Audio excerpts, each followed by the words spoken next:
இந்த சீமா எப்பவுமே எதையாவது பேசிட்டு இருப்பான். அப்படிதான் தெரியுது. இங்கே பாரு, இன்னொருத்தனை பாரு. 1947 நாடு விடுதலை அடையுது. அவன் 21 செத்து போறான்.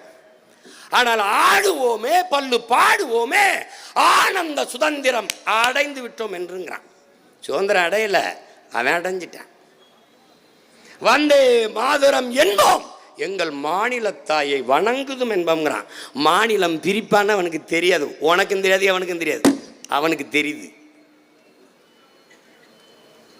வல்லமை தாராயோ இந்த மாநிலம் பயனுற வாழ்வதற்கேன்னு வாழ்றான்.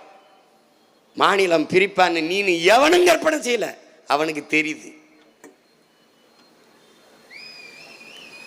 நீ என்னடா ஐயா ராமசாமி 36-30க்கு மேல தான்டா பேச ஆரம்பிக்கிறாப்புல.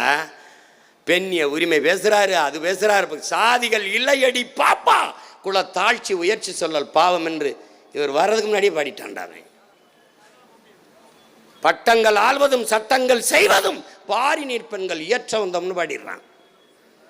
தமிழை சனியன் என்கிறார். அவன் யாம் அறிந்த மொழிகளிலே தமிழ் மொழி போல் இனிதானது எங்குமில்லைன்னு பாடிடுறான். அவன் பாடும்போது அவன் என்ன பண்ணாங்க தெரியுமில? பைத்தியக்கார பையன் அங்கே செத்து போனான். ஏன்? கால ஞானம் இதாண்டா நடக்கும்னு. என்னரும் தம்பி தங்கையிலே என்னை பெற்ற பேரன்பு மிக்க பெருமக்களே, கவனிங்க. பாம்பு பாம்பு நிலநடுக்க வரப்போகுது, எர்த்துக்காக்கு வரப்போகுதுன்னா அது அது அந்த அதோடைய பொந்தை விட்டு வெளியேறி வருது. நண்டு வெளியே வருது, தவளை வெளியே வருது. மழை வரப்போகுது என்றால் தட்டான் பூச்சி வண்ணத்து பூச்சிகள் பறந்து முன்னெச்சரிக்கையாக நமக்கு உணர்த்துது. எல்லாமே வருவதை உணர்ந்து விழிப்போடு இயங்குது. அப்படி அப்படி பறந்து போயிடுது. அந்த தட்டான் பூச்சி பறக்கும் போதே என் தாய் காயப்போட்ட துணியை மடிக்கிறா, காயப்போட்ட மிளகா மல்லியை எடுத்துட்டு வர்றா. ஏன்னா மழை வரப்போகுதுன்னு அறிகுறியை தட்டான் உணர்த்துது. பாம்பு வெளியேறுது, எலி வெளியேறுது. என்ன நிலநடுக்க வரப்போகுது, ஒரு ஆபத்து வரப்போகுதுன்னு.